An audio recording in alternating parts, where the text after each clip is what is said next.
ಕೆಲಸಕ್ಕೆ ಹೋಗಿಲ್ಲ. ಇದು ಆಯ್ತು ಕಾಮಗಾರಿ. ಪಕ್ಕದಲ್ಲಿ ನೋಡಬಹುದು ರಸ್ತೆ ಗುಂಡಿಗಳು ಬಿದ್ದಿದ್ದಾವೆ. ಎಷ್ಟು ಟ್ರಾಫಿಕ್ ಜಾಮ್ ಅಂತಂದ್ರೆ ಬಹುತೇಕ ವಾಹನಗಳೆಲ್ಲವೂ ಕೂಡ ಒಂದು ಹಂತದಲ್ಲಿ ಏನು ಕಂಪ್ಲೀಟ್ ಟ್ರಾಫಿಕ್ ಜಾಮ್ ಆಗುತ್ತೆ. ಸೊ ಸಂಜೆ ಆಯ್ತು ಅಂತಂದ್ರೆ ಇಡೀ ಗಾಡಿಗಳೆಲ್ಲವೂ ಕೂಡ ಫುಟ್ಪಾತ್ ಮೇಲೆ ಬರ್ತವೆ. ಫುಟ್ಪಾತ್ ಮೇಲೆ ಬಂದಂತ ಎಲ್ಲ ವಾಹನಗಳು ಕೂಡ ರಸ್ತೆಯಲ್ಲಿ ಸಿಗುತ್ತವೆ. ಜನಗಳು ಕೂಡ ಓಡಾಡ್ಲಿಕ್ಕೆ ಈ ಒಂದು ರಸ್ತೆಯಲ್ಲಿ ಜಾಗ ಇಲ್ಲದೆ ಇರತಕ್ಕಂತ ಪರಿಸ್ಥಿತಿ, ಅಂತ ಒಂದು ಹದಗೆಟ್ಟ ಪರಿಸ್ಥಿತಿ ಈ ರಸ್ತೆಯಲ್ಲಿದೆ. ಹೇಳ್ಕೊಳ್ಳೋದಕ್ಕೆ ಇಡೀ ಏನು ತುಮಕೂರು ರಸ್ತೆಯಿಂದ ಬರ್ತಕ್ಕಂತ ಬೇರೆ ಬೇರೆ ಭಾಗಗಳಿಂದ ಬರ್ತಕ್ಕಂತ ಎಲ್ಲ ವಾಹನಗಳು ಕೂಡ ಇದೇ ರಸ್ತೆಯಲ್ಲಿ ಮೆಜೆಸ್ಟಿಕ್ ತಲುಪುವಂತದ್ದು ನಾವು ನೋಡಬಹುದು. ಎಂತ ಪರಿಸ್ಥಿತಿ ಇದೆ ಅಂತಂದ್ರೆ ಬಹಳ ದೊಡ್ಡ ಮಟ್ಟದಲ್ಲಿ ಟ್ರಾಫಿಕ್ ಜಾಮ್ ಆಗಿದೆ. ಕಾರಣ ಅಂತಂದ್ರೆ ಇಡೀ ರಸ್ತೆ ಇದೇ ರೀತಿಯಾದಂತ ಗುಂಡಿಮಯ ರಸ್ತೆಗಳು. ಸೊ ನಿಜಕ್ಕೂ ರಾಜ್ಯ ಸರ್ಕಾರಕ್ಕೆ ಕಣ್ಣಿದೆಯೋ ಕುರುಡಾಗಿದೆಯೋ, ಕಿವಿ ಇದೆಯೋ ಕಿವುಡಾಗಿದೆಯೋ ಗೊತ್ತಿಲ್ಲ. ಜನ ದಿನನಿತ್ಯ ಶಾಪ ಹಾಕ್ತಾರೆ, ಆದ್ರೂ ಕೂಡ ಯಾರು ತಲೆ ಕೆಡ್ಸ್ಕೊಳ್ಳಲ್ಲ. ಕಾರಣ ಅಂತಂದ್ರೆ ನಮ್ಗೇನಾಗಬೇಕು, ಜನ ಏನ್ ಮಾಡಿದ್ರು ಸುಮ್ಮನೆ ಇರ್ತಾರೆ ಅನ್ನೋಂಥದ್ದು. ನಿಜವಾಗ್ಲೂ ಕಂಪನಿಗಳು ಈಗ ತಿರುಗಿ ಬಿದ್ದಿದ್ದಾವೆ. ಕಾರಣ ಅಂತಂದ್ರೆ ಇಂಥ ರಸ್ತೆಗಳಲ್ಲಿ ಈಗ 9 ಗಂಟೆಗೆ ನಾನು ಲಾಗಿನ್ ಆಗ್ಬೇಕು, ಆದ್ರೆ ಇಂಥ ಟ್ರಾಫಿಕ್ ಜಾಮ್ ಇತ್ತು ಅಂತ ಅಂದ್ರೆ ಖಂಡಿತವಾಗ್ಲೂ ಅನ್ಕೊಂಡಿದ್ದ ಟೈಮಿಗೆ ಸಾಧ್ಯನೇ ಇಲ್ಲ. 2 ಅವರ್ ಮುಂಚೆ ಬಿಡಬೇಕಾಗತ್ತೆ. ನೆಮ್ಮದಿಯಾಗಿ ಮನೇಲಿ ಮಲ್ಗೋಣ ಅಂತ ಬರ್ತಾರೆ. ಆದ್ರೆ ಇಂಥ ಪರಿಸ್ಥಿತಿ ಇದ್ರೆ ಯಾರು ತಾನೇ ಬೆಂಗಳೂರಿನಲ್ಲಿ ಇರೋಕೆ ಇಷ್ಟಪಡ್ತಾರೆ? ಅದು ITBT ಬೆಂಗಳೂರು, ಬೃಹತ್ ಬೆಂಗಳೂರು ಈಗ ಗ್ರೇಟರ್ ಬೆಂಗಳೂರು ಆಗಿದೆ. ಜನರ ಪರಿಸ್ಥಿತಿ ಮಾತ್ರ ಇವತ್ತಿಗೂ ಬದಲಾಗಿಲ್ಲ. ಅಂತ ಶೋಚನೀಯ ಪರಿಸ್ಥಿತಿಯಲ್ಲಿ ಇವತ್ತು ಬೆಂಗಳೂರು ಇರ್ತಕ್ಕಂಥದ್ದು. ಪ್ರತಿಯೊಬ್ರು ಕೂಡ ಬೆಂಗಳೂರಿಗೆ ಬರಬೇಕು.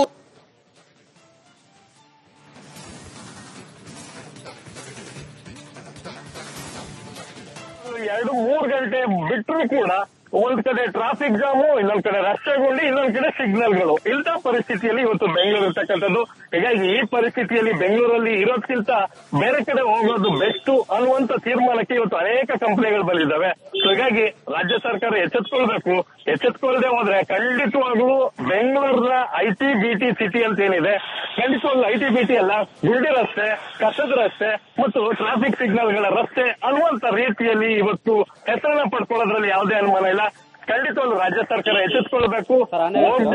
ಏನು ಬೆಂಗಳೂರಿನಲ್ಲಿ ಇರ್ತಕ್ಕಂಥ ಕಂಪನಿಗಳೇನಿದ್ದಾವೆ ಎಲ್ಲವನ್ನೂ ಕೂಡ ಬೆಂಗಳೂರಿನಲ್ಲಿ ಉಳಿಸ್ಕೋಬೇಕು. ಇನ್ಯಾವುದೋ ರಾಜ್ಯದವರು ಆಫರ್ ಕೊಡ್ತಾ ಇದ್ದಾರೆ, ವೈಜಾಗಿಗೆ ಬನ್ನಿ ಅಂತ ಅಂದು ಇವತ್ತು ಏನು ನೆರೆಯ ಆಂಧ್ರ ಪ್ರದೇಶ.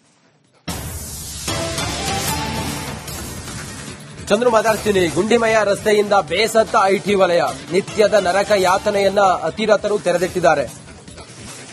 ದಿಗ್ಗಜರ ಟ್ವೀಟ್ ಬೆನ್ನಲ್ಲೇ ಕಿರಣ್ ಮಜುಮ್ದಾರ್ ಎಂಟ್ರಿ ಕೊಟ್ಟಿದ್ದಾರೆ. ನೋಡಿ, ಒಬ್ಬರಾದ ಮೇಲೆ ಒಬ್ರು ಉದ್ಯಮಿಗಳು ಶಿಫ್ಟ್ ಆಗ್ತಿರೋದು ಗಂಭೀರ ವಿಚಾರ. ಸಮಸ್ಯೆಯನ್ನ ತುರ್ತು ಸರಿಪಡಿಸಲು ಕ್ರಮ ಕೈಗೊಳ್ಳಿ. ಮಧ್ಯ ಪ್ರವೇಶಿಸುವಂತೆ DCMಗೆ ಮಜುಮ್ದಾರ್ ಮನವಿ ಮಾಡಿದ್ದಾರೆ. ದಿಗ್ಗಜರ ಟ್ವೀಟ್ DCMಗೆ ಟ್ಯಾಗ್ ಮಾಡಿದ್ದಾರೆ ಮಜುಮ್ದಾರ್. ಗುಂಡಿಮಯ ರಸ್ತೆಯಿಂದ IT ವಲಯ ಬೇಸತ್ತು ಹೋಗಿದೆ. ನಿತ್ಯದ ನರಕ ಯಾತನೆಯನ್ನ ಅತಿರಥರು ತೆರೆದಿಟ್ಟಿದ್ದಾರೆ. ಮಾಡಿರೋ ಟ್ವೀಟ್ ನೀವು ಗಮನಿಸ್ತಾ ಇದ್ದೀರಲ್ಲ. ಸರ್ಕಾರ ಇದನ್ನ ಬಹಳ ಸೀರಿಯಸ್ ಆಗಿ ತೆಗೆದುಕೊಳ್ಳಬೇಕು. ಸರ್ಕಾರ ಇದನ್ನ ಬಹಳ ಗಂಭೀರವಾಗಿ ತೆಗೆದುಕೊಳ್ಬೇಕು. ಇಲ್ಲ ಅಂತ ಹೇಳಿದ್ರೆ ಬಹಳ ಕಷ್ಟ ಆಗುತ್ತೆ ಮುಂದೆ ಅನ್ನೋದನ್ನ ಹೇಳ್ತಾ ಇಲ್ಲಿ ಕಿರಣ್ ಮಜುಮ್ದಾರ್ ಶಾ. ಗುಂಡಿ ರಸ್ತೆ ಇದೆಯಲ್ಲ, ಅದು ಎಷ್ಟು ಅಧ್ವಾನ ಆಗಿದೆ ಜನರಿಗೆ ಅನ್ನೋದನ್ನ ಹೇಳ್ತಾ ಇದ್ದಾರೆ. ಯಾಕೆ ಸರ್ಕಾರ ಇನ್ನೂ ಕೂಡ ಇದನ್ನ ಗಂಭೀರವಾಗಿ ತೆಗೆದುಕೊಂಡಿಲ್ಲ ಅನ್ನೋದು ಈಗಿರುವಂತ ಬಹಳ ದೊಡ್ಡ ಪ್ರಶ್ನೆ.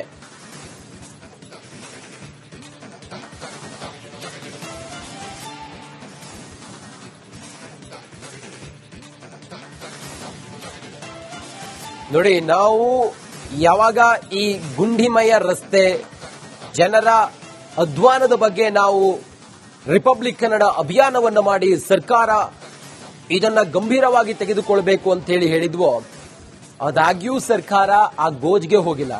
ಈಗ ITBT ದಿಗ್ಗಜರು ಕ್ಯಾಕರಿಸಿ ಉಗಿತಾ ಇದ್ದಾರೆ. ಇನ್ನೇನ್ ಮಾಡುತ್ತೆ ಸರ್ಕಾರ? ನಮ್ಮೆಲ್ಲಾ ಪ್ರತಿನಿಧಿಗಳು ಆಯಾ ಒಂದೊಂದು ಭಾಗದಿಂದ ನೇರ ಸಂಪರ್ಕದಲ್ಲಿದ್ದಾರೆ. ನಾನು ದೀಪ್ತಿ ಮಾತಾಡಿಸ್ತೀನಿ. ದೀಪ್ತಿ, ತಾವೀಗ ಯಾವ ಜಾಗದಲ್ಲಿದ್ದೀರಿ?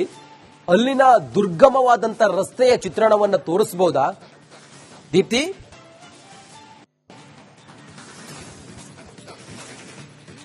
ರಂಜಿತ್, ಬೃಹತ್ ಬೆಂಗಳೂರು ಇದೀಗ ಗ್ರೇಟರ್ ಬೆಂಗಳೂರು ಪ್ರಾಧಿಕಾರ ಆಗಿ ರಚನೆ ಆಗಿದೆ. ಹೇಳ್ಕೊಳ್ಳೋದಕ್ಕೆ ಬ್ರ್ಯಾಂಡ್ ಎಲ್ಲ ಇದೆ ಹೆಸರಿನಲ್ಲಿ ಮಾತ್ರ, ಆದ್ರೆ ಕೆಲಸದಲ್ಲಿ ಯಾವುದೇ ರೀತಿಯಾಗಿ ಬ್ರ್ಯಾಂಡ್ ಇಲ್ಲ. ಅದಕ್ಕೋಸ್ಕರ ಸಿಟಿ ಜನ ಬೆಳಿಗ್ಗೆ ಆದ್ರೆ ಸರ್ಕಾರಕ್ಕೆ ಕ್ಯಾಕ್ರಿಸಿ ಉಗಿತಾ ಇದ್ದಾರೆ. ಅದರಲ್ಲೂ ಮುಖ್ಯವಾಗಿ ರಸ್ತೆ ಗುಂಡಿಗಳ ವಿಚಾರದಲ್ಲಂತೂ ಸಿಟಿ ಜನ ರೋಸ್ ಹೋಗಿದ್ದಾರೆ. ರಿಪಬ್ಲಿಕ್ ಕನ್ನಡದಿಂದ ಕಳೆದ 2 ದಿನಗಳಿಂದಲೂ ಕೂಡ ನಿರಂತರವಾಗಿ ವರದಿಯನ್ನ ಮಾಡೋ ಮೂಲಕ ರಸ್ತೆ ಗುಂಡಿಗಳ ಪರಿಸ್ಥಿತಿ ಯಾವ ರೀತಿ ಇದೆ, ದುಸ್ಥಿತಿ ಯಾವ ರೀತಿ ಇದೆ ಅಂತ ಹೇಳಿ ನಾವು ಕೂಡ ರಿಪೋರ್ಟಿಂಗ್ ಅನ್ನ ಮಾಡ್ತಾ ಇದ್ದೀವಿ.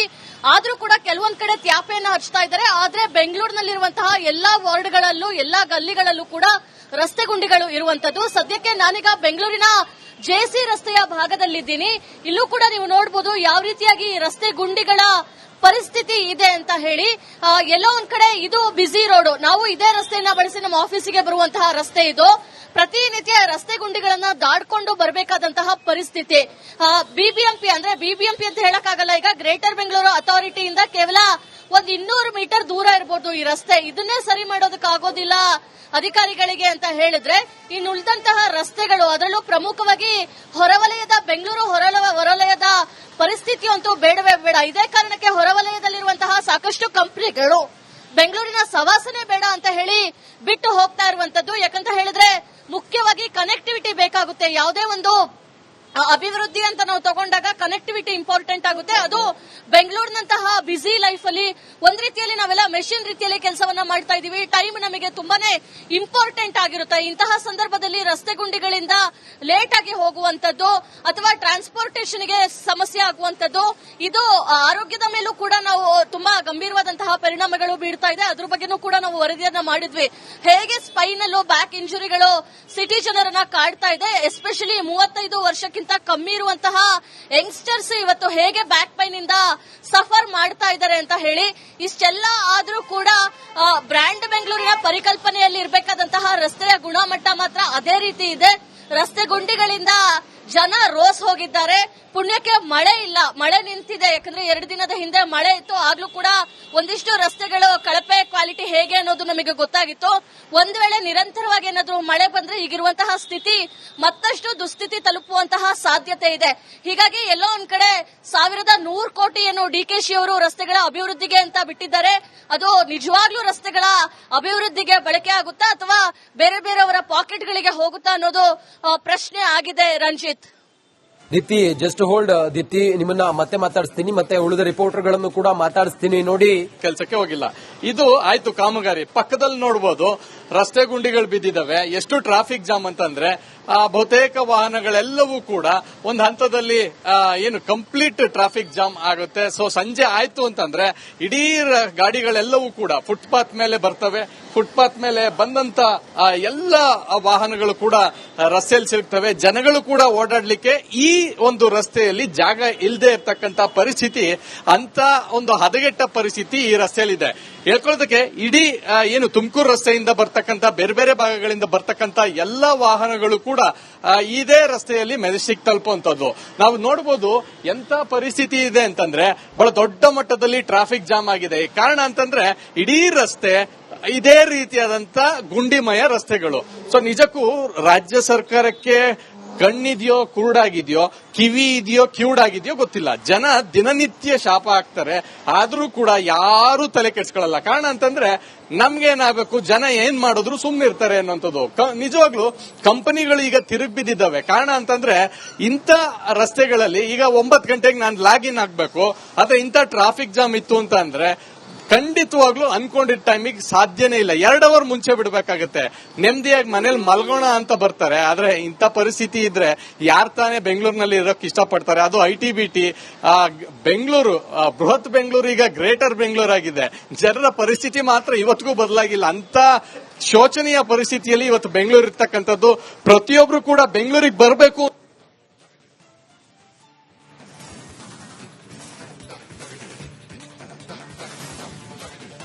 2-3 ಗಂಟೆ ಬಿಟ್ಟರು ಕೂಡ ಒಂದ್ ಕಡೆ ಟ್ರಾಫಿಕ್ ಜಾಮು, ಇನ್ನೊಂದ್ ಕಡೆ ರಸ್ತೆ ಗುಂಡಿ, ಇನ್ನೊಂದ್ ಕಡೆ ಸಿಗ್ನಲ್ಗಳು. ಇಂಥ ಪರಿಸ್ಥಿತಿಯಲ್ಲಿ ಇವತ್ತು ಬೆಂಗಳೂರು ಇರ್ತಕ್ಕಂಥದ್ದು.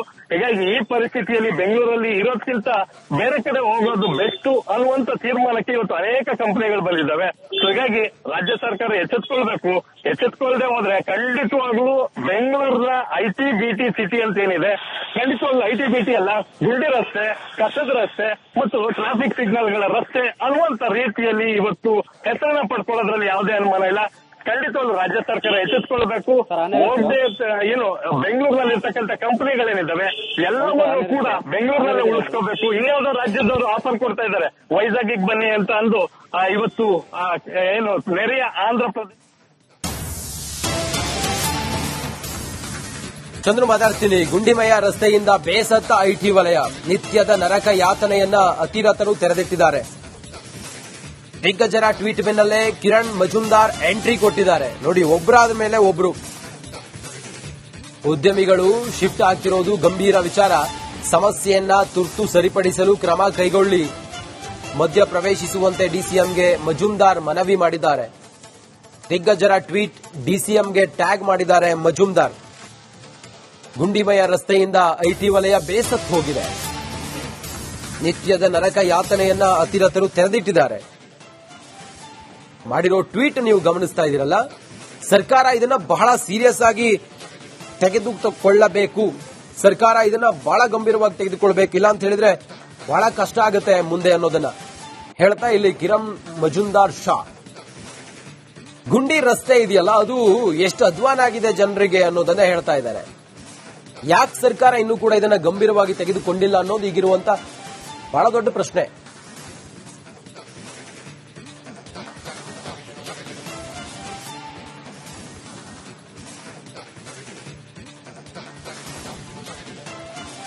ನೋಡಿ, ನಾವು ಯಾವಾಗ ಈ ಗುಂಡಿಮಯ ರಸ್ತೆ ಜನರ ಅಧ್ವಾನದ ಬಗ್ಗೆ ನಾವು ರಿಪಬ್ಲಿಕ್ ಕನ್ನಡ ಅಭಿಯಾನವನ್ನ ಮಾಡಿ ಸರ್ಕಾರ ಇದನ್ನ ಗಂಭೀರವಾಗಿ ತೆಗೆದುಕೊಳ್ಬೇಕು ಅಂತ ಹೇಳಿದ್ವೋ, ಆದಾಗ್ಯೂ ಸರ್ಕಾರ ಆ ಗೋಜ್ಗೆ ಹೋಗಿಲ್ಲ.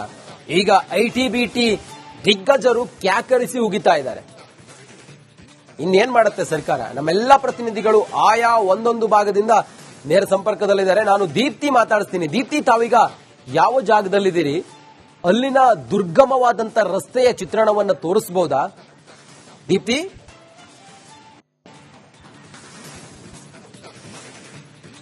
ರಂಜಿತ್, ಬೃಹತ್ ಬೆಂಗಳೂರು ಇದೀಗ ಗ್ರೇಟರ್ ಬೆಂಗಳೂರು ಪ್ರಾಧಿಕಾರ ಆಗಿ ರಚನೆ ಆಗಿದೆ. ಹೇಳ್ಕೊಳ್ಳೋದಕ್ಕೆ ಬ್ರ್ಯಾಂಡ್ ಎಲ್ಲ ಇದೆ ಹೆಸರಿನಲ್ಲಿ ಮಾತ್ರ, ಆದ್ರೆ ಕೆಲಸದಲ್ಲಿ ಯಾವುದೇ ರೀತಿಯಾಗಿ ಬ್ರ್ಯಾಂಡ್ ಇಲ್ಲ. ಅದಕ್ಕೋಸ್ಕರ ಸಿಟಿ ಜನ ಬೆಳಿಗ್ಗೆ ಆದ್ರೆ ಸರ್ಕಾರಕ್ಕೆ ಕ್ಯಾಕರಿಸಿ ಉಗಿತಾ ಇದ್ದಾರೆ. ಅದರಲ್ಲೂ ಮುಖ್ಯವಾಗಿ ರಸ್ತೆ ಗುಂಡಿಗಳ ವಿಚಾರದಲ್ಲಂತೂ ಸಿಟಿ ಜನ ರೋಸ್ ಹೋಗಿದ್ದಾರೆ. ರಿಪಬ್ಲಿಕ್ ಕನ್ನಡದಿಂದ ಕಳೆದ 2 ದಿನಗಳಿಂದಲೂ ಕೂಡ ನಿರಂತರವಾಗಿ ವರದಿಯನ್ನ ಮಾಡೋ ಮೂಲಕ ರಸ್ತೆ ಗುಂಡಿಗಳ ಪರಿಸ್ಥಿತಿ ಯಾವ ರೀತಿ ಇದೆ, ದುಸ್ಥಿತಿ ಯಾವ ರೀತಿ ಇದೆ ಅಂತ ಹೇಳಿ ನಾವು ಕೂಡ ರಿಪೋರ್ಟಿಂಗ್ ಅನ್ನ ಮಾಡ್ತಾ ಇದ್ದೀವಿ. ಆದ್ರೂ ಕೂಡ ಕೆಲವೊಂದ್ ಕಡೆ ತ್ಯಾಪೆಯನ್ನ ಹಚ್ತಾ ಇದ್ದಾರೆ. ಆದ್ರೆ ಬೆಂಗಳೂರಿನಲ್ಲಿರುವಂತಹ ಎಲ್ಲಾ ವಾರ್ಡ್ಗಳಲ್ಲೂ ಎಲ್ಲಾ ಗಲ್ಲಿಗಳಲ್ಲೂ ಕೂಡ ರಸ್ತೆ ಗುಂಡಿಗಳು ಇರುವಂತದ್ದು. ಸದ್ಯಕ್ಕೆ ನಾನೀಗ ಬೆಂಗಳೂರಿನ ಜೆಸಿ ರಸ್ತೆಯ ಭಾಗದಲ್ಲಿದ್ದೀನಿ. ಇಲ್ಲೂ ಕೂಡ ನೀವು ನೋಡಬಹುದು ಯಾವ ರೀತಿಯಾಗಿ ರಸ್ತೆ ಗುಂಡಿಗಳ ಪರಿಸ್ಥಿತಿ ಇದೆ ಅಂತ ಹೇಳಿ. ಎಲ್ಲೋ ಒಂದ್ ಕಡೆ ಇದು ಬ್ಯುಸಿ ರೋಡ್. ನಾವು ಇದೇ ರಸ್ತೆಯನ್ನ ಬಳಸಿ ನಮ್ಮ ಆಫೀಸಿಗೆ ಬರುವಂತಹ ರಸ್ತೆ ಇದು. ಪ್ರತಿನಿತ್ಯ ರಸ್ತೆ ಗುಂಡಿಗಳನ್ನ ದಾಡ್ಕೊಂಡು ಬರಬೇಕಾದಂತಹ ಪರಿಸ್ಥಿತಿ. ಬಿಬಿಎಂಪಿ ಅಂತ ಹೇಳಕ್ಕಾಗಲ್ಲ. ಈಗ ಗ್ರೇಟರ್ ಬೆಂಗಳೂರು ಅಥಾರಿಟಿಯಿಂದ ಕೇವಲ 200 ಮೀಟರ್ ದೂರ ಇರಬಹುದು ಈ ರಸ್ತೆ. ಇದನ್ನೇ ಸರಿ ಮಾಡೋದಕ್ಕಾಗೋದಿಲ್ಲ ಅಧಿಕಾರಿಗಳಿಗೆ ಅಂತ ಹೇಳಿದ್ರೆ, ಇನ್ನು ಉಳಿದಂತಹ ರಸ್ತೆಗಳು, ಅದರಲ್ಲೂ ಪ್ರಮುಖವಾಗಿ ಬೆಂಗಳೂರು ಹೊರವಲಯದ ಪರಿಸ್ಥಿತಿ ಅಂತೂ ಬೇಡವೇ ಬೇಡ. ಇದೇ ಕಾರಣಕ್ಕೆ ಹೊರವಲಯದಲ್ಲಿರುವಂತಹ ಸಾಕಷ್ಟು ಕಂಪನಿಗಳು ಬೆಂಗಳೂರಿನ ಸವಾಸನೆ ಬೇಡ ಅಂತ ಹೇಳಿ ಬಿಟ್ಟು ಹೋಗ್ತಾ ಇರುವಂತದ್ದು. ಯಾಕಂತ ಹೇಳಿದ್ರೆ ಮುಖ್ಯವಾಗಿ ಕನೆಕ್ಟಿವಿಟಿ ಬೇಕಾಗುತ್ತೆ. ಯಾವುದೇ ಒಂದು ಅಭಿವೃದ್ಧಿ ಅಂತ ನಾವು ತಗೊಂಡಾಗ ಕನೆಕ್ಟಿವಿಟಿ ಇಂಪಾರ್ಟೆಂಟ್ ಆಗುತ್ತೆ. ಅದು ಬೆಂಗಳೂರಿನಂತಹ ಬ್ಯುಸಿ ಲೈಫ್ ಅಲ್ಲಿ ಒಂದ್ ರೀತಿಯಲ್ಲಿ ನಾವೆಲ್ಲ ಮೆಷಿನ್ ರೀತಿಯಲ್ಲಿ ಕೆಲಸವನ್ನ ಮಾಡ್ತಾ ಇದೀವಿ. ಟೈಮ್ ನಮಗೆ ತುಂಬಾನೇ ಇಂಪಾರ್ಟೆಂಟ್ ಆಗಿರುತ್ತೆ. ಇಂತಹ ಸಂದರ್ಭದಲ್ಲಿ ರಸ್ತೆ ಗುಂಡಿಗಳಿಂದ ಲೇಟ್ ಆಗಿ ಹೋಗುವಂತದ್ದು ಅಥವಾ ಟ್ರಾನ್ಸ್ಪೋರ್ಟೇಷನ್ಗೆ ಸಮಸ್ಯೆ ಆಗುವಂತದ್ದು, ಇದು ಆರೋಗ್ಯದ ಮೇಲೂ ಕೂಡ ನಾವು ತುಂಬಾ ಗಂಭೀರವಾದಂತಹ ಪರಿಣಾಮಗಳು ಬೀಳ್ತಾ ಇದೆ. ಅದ್ರ ಬಗ್ಗೆನೂ ಕೂಡ ನಾವು ವರದಿಯನ್ನ ಮಾಡಿದ್ವಿ. ಹೇಗೆ ಸ್ಪೈನಲ್ ಬ್ಯಾಕ್ ಇಂಜುರಿಗಳು ಸಿಟಿ ಜನರನ್ನ ಕಾಡ್ತಾ ಇದೆ, ಎಸ್ಪೆಷಲಿ 35 ವರ್ಷಕ್ಕಿಂತ ಕಮ್ಮಿ ಇರುವಂತಹ ಯಂಗ್ಸ್ಟರ್ಸ್ ಇವತ್ತು ಹೇಗೆ ಬ್ಯಾಕ್ ಪೈನ್ ಇಂದ ಸಫರ್ ಮಾಡ್ತಾ ಇದ್ದಾರೆ ಅಂತ ಹೇಳಿ. ಇಷ್ಟೆಲ್ಲ ಆದ್ರೂ ಕೂಡ ಬ್ರ್ಯಾಂಡ್ ಬೆಂಗಳೂರಿನ ಪರಿಕಲ್ಪನೆಯಲ್ಲಿ ಇರಬೇಕಾದಂತಹ ರಸ್ತೆಯ ಗುಣಮಟ್ಟ ಮಾತ್ರ ಅದೇ ರೀತಿ ಇದೆ. ರಸ್ತೆ ಗುಂಡಿಗಳಿಂದ ಜನ ರೋಸ್ ಹೋಗಿದ್ದಾರೆ. ಪುಣ್ಯಕ್ಕೆ ಮಳೆ ಇಲ್ಲ, ಮಳೆ ನಿಂತಿದೆ. ಯಾಕಂದ್ರೆ 2 ದಿನದ ಹಿಂದೆ ಮಳೆ ಇತ್ತು, ಆಗ್ಲೂ ಕೂಡ ಒಂದಿಷ್ಟು ರಸ್ತೆಗಳು ಕಳಪೆ ಕ್ವಾಲಿಟಿ ಹೇಗೆ ಅನ್ನೋದು ನಮಗೆ ಗೊತ್ತಾಗಿತ್ತು. ಒಂದ್ ವೇಳೆ ನಿರಂತರವಾಗಿ ಏನಾದ್ರೂ ಮಳೆ ಬಂದ್ರೆ ಈಗಿರುವಂತಹ ಸ್ಥಿತಿ ಮತ್ತಷ್ಟು ದುಸ್ಥಿತಿ ತಲುಪುವಂತಹ ಸಾಧ್ಯತೆ ಇದೆ. ಹೀಗಾಗಿ ಎಲ್ಲೋ ಒಂದ್ ಕಡೆ 1,100 ಕೋಟಿಯನ್ನು ಡಿಕೆಶಿ ಅವರು ರಸ್ತೆಗಳ ಅಭಿವೃದ್ಧಿಗೆ ಅಂತ ಬಿಟ್ಟಿದ್ದಾರೆ. ಅದು ನಿಜವಾಗ್ಲೂ ರಸ್ತೆಗಳ ಅಭಿವೃದ್ಧಿಗೆ ಬಳಕೆ ಆಗುತ್ತಾ ಅಥವಾ ಬೇರೆ ಬೇರೆಯವರ ಪಾಕೆಟ್ಗಳಿಗೆ ಹೋಗುತ್ತಾ ಅನ್ನೋದು ಪ್ರಶ್ನೆ ಆಗಿದೆ. Ranjit, Deepti, just hold. ದೀಪ್ತಿ, ನಿಮ್ಮನ್ನ ಮತ್ತೆ ಮಾತಾಡಿಸ್ತೀನಿ, ಮತ್ತೆ ಉಳಿದ ರಿಪೋರ್ಟರ್ಗಳನ್ನು ಕೂಡ ಮಾತಾಡಿಸ್ತೀನಿ. ನೋಡಿ,